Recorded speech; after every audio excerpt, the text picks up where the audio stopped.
Welcome to the 28 Dales Later podcast. My name's Steve Wharton. Together with Natalie Wilson and Johnny Campbell, plus a few other guest presenters that we've got lined up, we'll be embarking on a journey around the north of England, celebrating its landscape, nature and heritage. How do you define the north of England? Geographically, is it the northern part of England, or is it a place that lies to the north of that place that is called England? Historically, it's been both.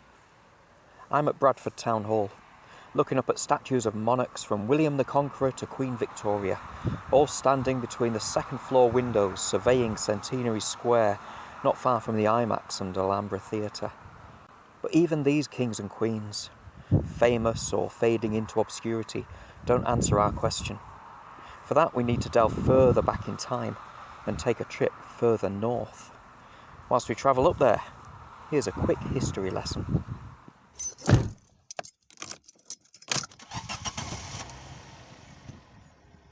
When the Roman Empire quit Britain in the early 5th century, the Romano-British did their best to preserve civilised life, but it was inevitable that a lack of income from the Roman soldiers and the power vacuum they left behind spawned wars between regional tribes. By 450 AD, Angles and Saxons were the main Germanic tribes who had started to migrate across the North Sea, taking land and pushing native Britons west. Wessex and Mercia became the dominant kingdoms in southern Britain. Above the River Humber, Anglian settlers eventually combined two smaller kingdoms to form Northumbria, which initially ruled land east of the Pennines, from Bamborough down to Hull. By 700 AD, they held power over Welsh-speaking Brittonic kingdoms to the west, such as Reged and Elmet, modern-day Cumbria and West Yorkshire, which extended Northumbria's border to the Irish Sea, from Stranraer down to Liverpool. The area flourished, due also to visiting monks from Ireland, who brought the skills of literacy and distilling.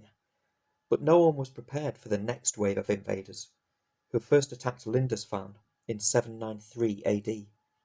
According to the Anglo-Saxon chronicles, "In this year, fierce foreboding omens came over the land of the Northumbrians, and the wretched people shook.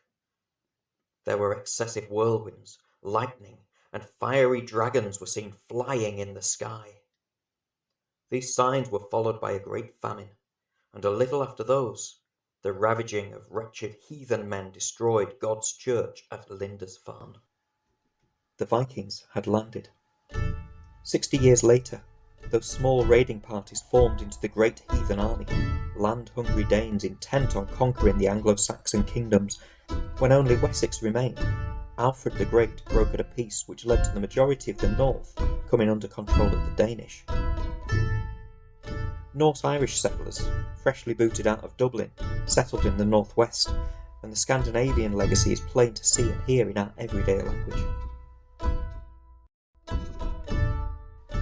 In the 10th century, the Kingdom of Wessex was in the ascendancy once more. King Athelstan consolidated Wessex with Mercia and took advantage of disputes between the northern kings to assert his authority. In 927 AD, he called the kings of Wales, the Scots, Strathclyde and Bamborough to Aymont Bridge, just south of modern-day Penrith, in order for them to bow down to him as their overlord. The 12th of July, 927, is seen as the birth date of England, but perhaps more importantly, it was the first time that the area north of the Mersey and Humber rivers came under the rule of a southern king. Despite their differences, the Britons, Angles, Danes and Norsemen on either side of the Pennines, who had eked out livelihoods in this harsh landscape for centuries, were now defined as a single group. In contrast to their southern ruler, they had become Northern English.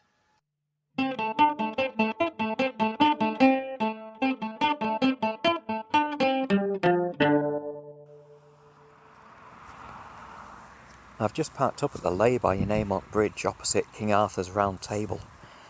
A raised earthwork some 40 to 50 metres across. I'll just go and have a look at it now. And the first impressions are that it's less of a sacred place than I first imagined it might be. given that it used to have standing stones in the middle and reported druidical practices taking place. In fact, what I've read recently is that it was probably used for wrestling matches. And looking around at the raised banks around a circular mound, it's ideal. You know, it'd be a great place to watch grown men throw each other around. My son's here running up and down the bankings, which would have been a part of it too. You know, the whole family would have been here. There's a couple of pubs over the road. I'm sure there would have been some kind of hostelry predating them. And it's at the junction of a couple of roads, so it's the ideal place to have some kind of event. Aye, I'd come here for a night out. The other thought that occurs to me as I'm standing here is that if Athelstan did come here to make the northern kings bend their knees for him so he could assume dominance and extend the boundaries of England, then of course he'd want to do it in public. He'd want lots of people to witness those kings bowing down. This might not have been the right place for it though. I've got a sneaky feeling that Mabrehenge, which is 400 metres to the west, might have been more suited to his aims. So I'm going to go and have a look at that now.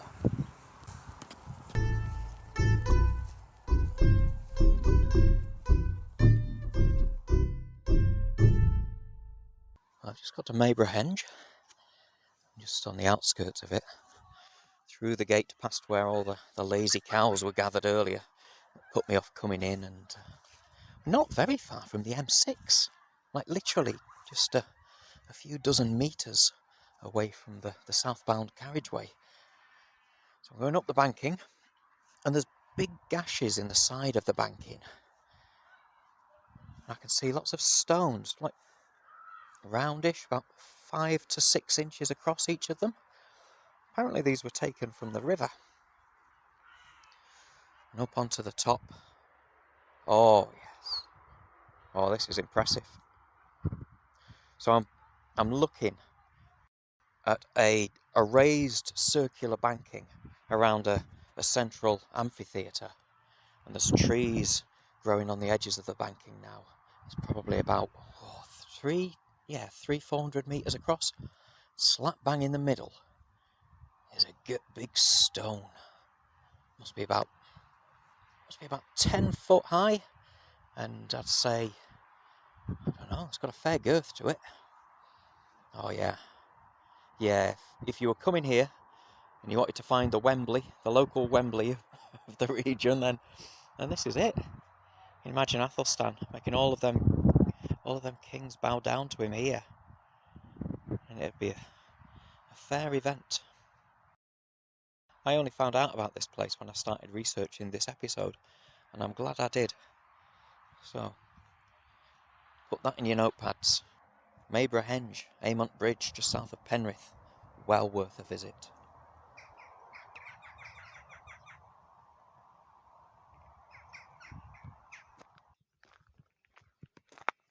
I'm back in West Yorkshire now to wrap up this episode, enjoying the gardens around Shibden Hall, former home of Anne Lister, the famed diarist about whom the BBC made their drama Gentleman Jack. Now there's a small corner of the park given over to a permanent display of dry stone walling. And as I walk in, there are 2 impressive cairns towering either side of me. On the right there's a sheepfold with a central standing stone. And there's other examples of stone wall features too. Through stone steps and seats, stiles, smoots and bee bowls. But my attention is drawn to the wall that runs around this display, and in particular the points where the stiles of dry stone wall merge from one to another. Like here, sharp, brittle, irregular Yoredale limestone, as you'll find around Malham Cove or Upper Wharfdale, butts up against a slab fence of bedded sandstone, typical of West Yorkshire. Following it round, millstone grit of various sizes that will be familiar to anyone who's traced walls along the fields and moors of Airedale and Worth Valley, blends into the tighter, more regular courses of a Leyburn wall. And this is just a snapshot of local style. But I wonder, is there a more potent symbol for the north of England than this? A dry stone wall, flowing, changing, segueing from region to region, showing the character of each area through the very rock its people walk on.